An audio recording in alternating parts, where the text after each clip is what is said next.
Assalamualaikum warahmatullahi wabarakatuh.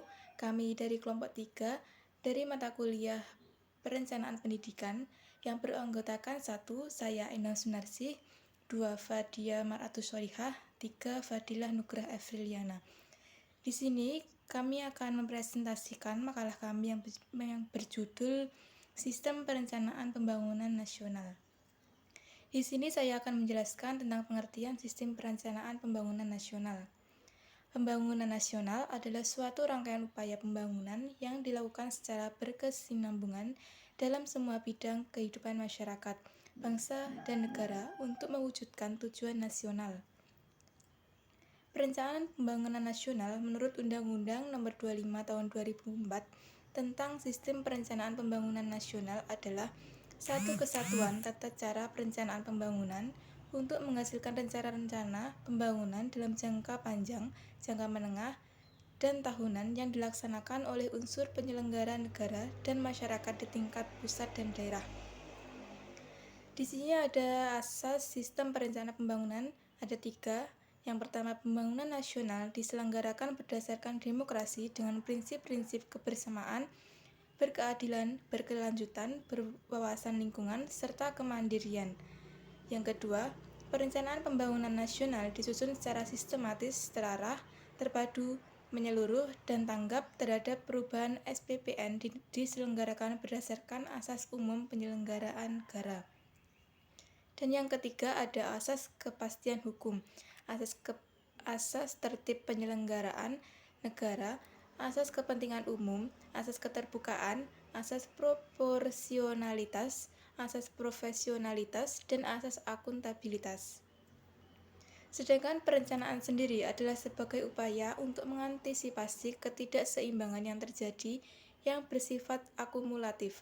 Artinya, perubahan pada suatu keseimbangan awal dapat mengakibatkan perubahan pada sistem sosial yang akhirnya membawa sistem yang ada menjauhi keseimbangan awal. Perencanaan pembangunan memiliki ciri khusus yang bersifat usaha untuk mencapai tujuan pembangunan tertentu. Adapun ciri tersebut antara lain 1. Perencanaan yang isinya upaya-upaya untuk mencapai perkembangan ekonomi yang kuat dan tercermin dengan terjadinya pertumbuhan ekonomi positif. Yang kedua, ada upaya untuk meningkatkan pendapatan per kapita masyarakat. Yang ketiga, berisi upaya melakukan struktur perekonomian. Yang keempat, meningkatkan pendapatan per kapita masyarakat. Yang ketiga, berisi upaya melakukan struktur perekonomian. Yang keempat, mempunyai tujuan meningkatkan kesempatan kerja. Yang kelima, adanya pemerataan pembangunan. Sedangkan berdasarkan Undang-Undang Nomor 25 Tahun 2004 tentang Sistem Perencanaan Pembangunan Nasional, pengertian perencanaan pembangunan adalah ujung tombak manajemen dalam mengelola pembangunan di suatu negara terkait dalam menentukan tindakan yang akurat dan tepat di masa depan melalui urutan skala prioritas dengan memperhitungkan sumber daya yang tersedia. Selain hal tersebut, tanpa adanya pedoman pembangunan yang terarah, tidak mungkin tujuan negara yang tertuang pada alinea ke-4 pembukaan Undang-Undang Dasar Negara Republik Indonesia tahun 1945 dapat tercapai. Sedangkan alternatif model perencanaan pembangunan nasional kedepannya dibagi menjadi 2, yang bersifat makro dan mikro. 1. Perencanaan pembangunan bersifat makro yang nantinya menjadi haluan negara dibuat untuk jangka waktu yang lama, misal untuk jangka waktu 20 tahun.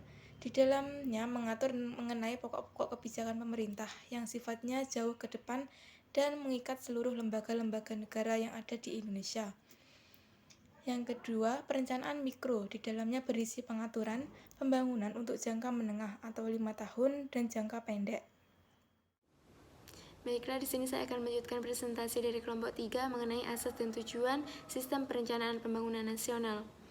Dalam pembukaan Undang-Undang Dasar 1945 telah tercantum tujuan pembangunan nasional, yaitu untuk mewujudkan suatu masyarakat adil dan makmur material dan spiritual berdasarkan Pancasila di dalam moda negara kesatuan Republik Indonesia yang merdeka, berdaulat, dan bersatu dalam suasana peri kehidupan bangsa yang damai, tentram, tertib, dan dinamis, serta dalam lingkungan pergaulan hidup dunia yang merdeka, bersahabat, tertib, dan damai. Kemudian melalui Undang-Undang Nomor 25 Tahun 2004 tentang Sistem Perencanaan Pembangunan Nasional telah diletakkan prinsip pembangunan nasional yang didasarkan yang pertama, prinsip-prinsip kebersamaan, berkeadilan, berkelanjutan, berwawasan lingkungan, serta kemandirian dengan menjaga keseimbangan, kemajuan, dan kesatuan nasional.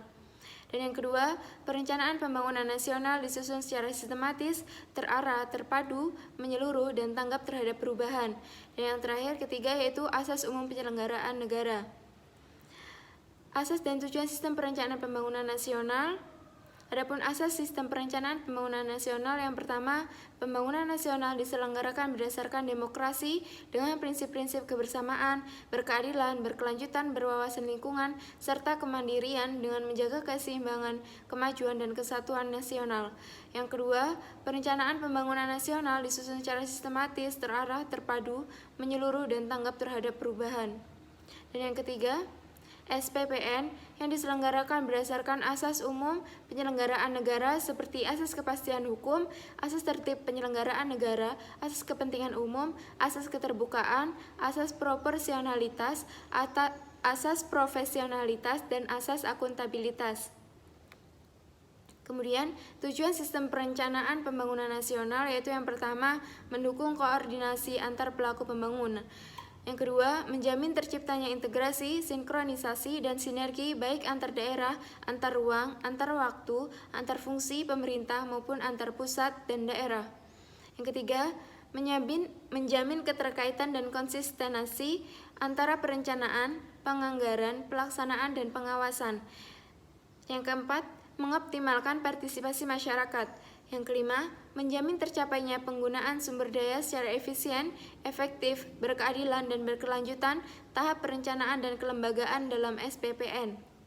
Adapun tahapan perencanaan pembangunan nasional yaitu meliputi yang pertama, penyusunan rencana. Dalam penyusunan rencana, ada penyusunan RPJP yang dilakukan melalui urutan yang pertama, menyimpan rancangan awal rencana pembangunan, yang kedua, musyawarah perencanaan pembangunan, dan yang terakhir, penyusunan rancangan akhir rencana pembangunan.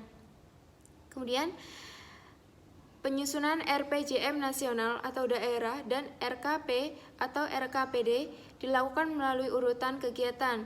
Yang A, menyimpan rancangan awal rencana pembangunan, B, menyimpan rancangan rencana kerja, C, musyawarah perencanaan pembangunan, dan yang D, penyusunan rancangan akhir rencana pembangunan.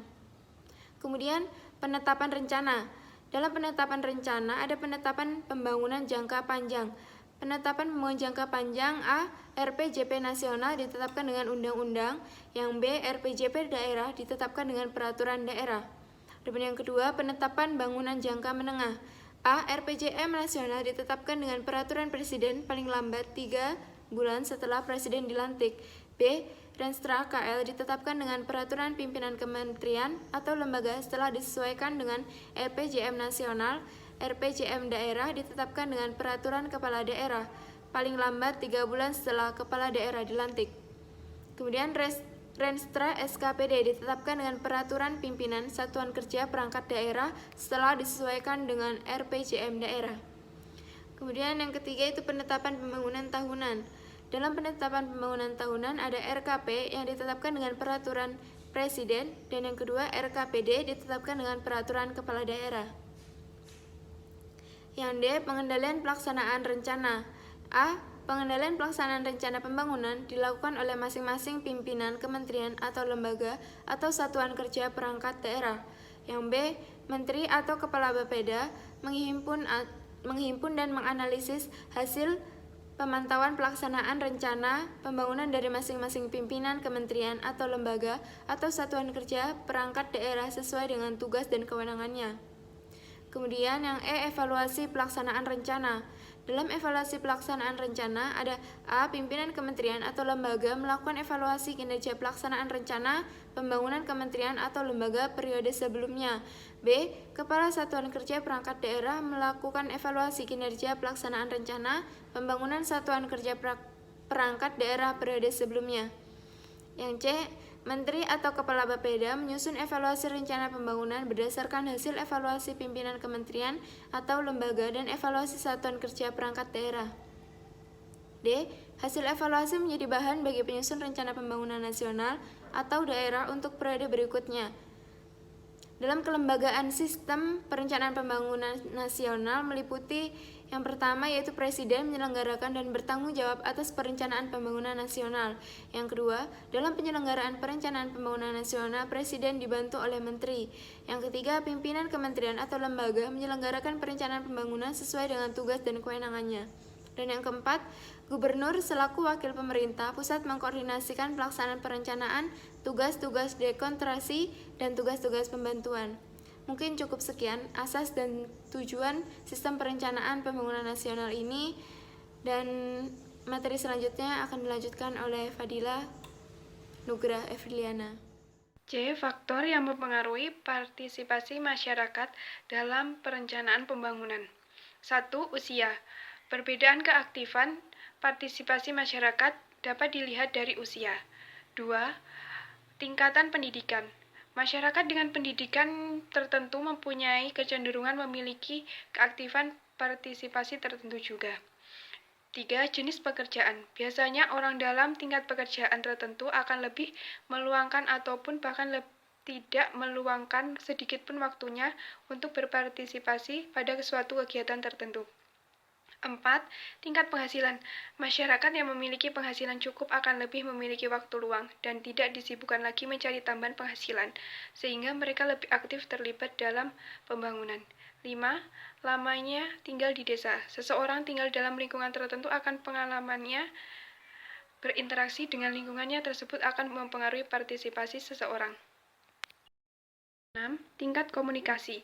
Sebagian besar respon yang memiliki keaktifan berpartisipasi rendah ternyata hanya sebagian kecil saja yang memiliki tingkat komunikasi tinggi, sedangkan mereka tergolong memiliki keaktifan berpartisipasi tinggi. Sebagian besar juga memiliki tingkat komunikasi yang lebih tinggi pula. 7. Kepemimpinan. Tingkat kepemimpinan tertentu mempunyai kecenderungan memiliki keaktifan berpartisipasi dalam tertentu pula. Sekian video presentasi dari kelompok kami. Ada kurang lebihnya kami mohon maaf. Akhirnya wassalamualaikum warahmatullahi wabarakatuh.